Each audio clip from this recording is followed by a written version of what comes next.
Welcome to Work Effectively Assessment Task 1, Journal Awareness of Self. This assessment task is the beginning of having a look at cultural awareness and cultural diversity within the early childhood sector. And this particular assessment is really getting us to start with ourselves.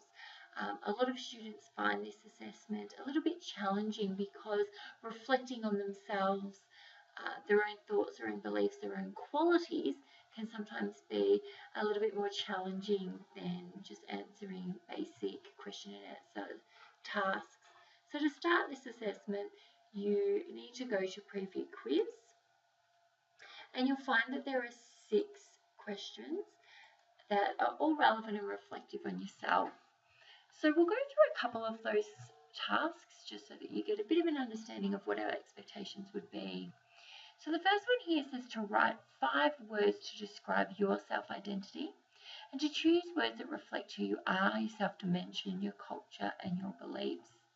So it really just says to write 5 words. It's going to be challenging for some people to come up with those 5 words. I really encourage you to be as positive about yourself as possible and not to overthink it.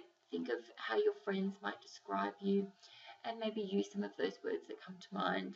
It is important though that you do then describe why you've chosen or what that word means and how it relates to your identity.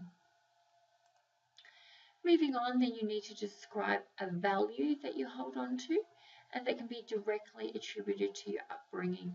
So you need to reflect on your childhood and values that you think you've learned along the way. And you really only need to describe and reflect on one of them. Question 3 is asking you to describe your best personal attribute. Another one of the more reflective questions in this task.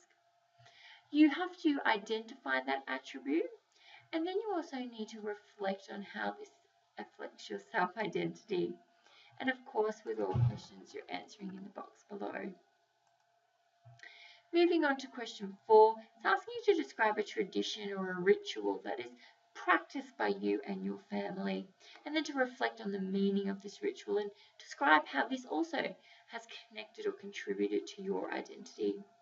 I often get students saying to me that they don't have any traditions or any rituals, but I think that every family has something that they value or care about.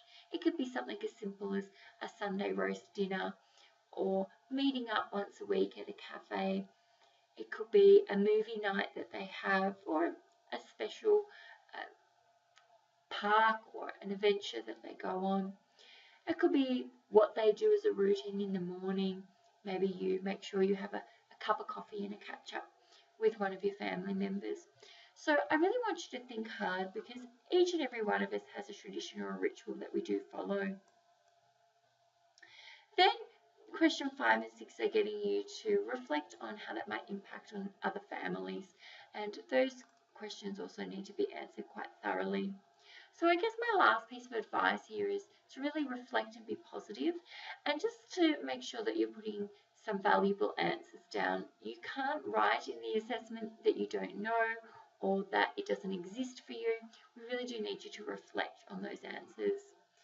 I hope you have a lot of fun with this assessment and learn a little bit about yourself. Good luck.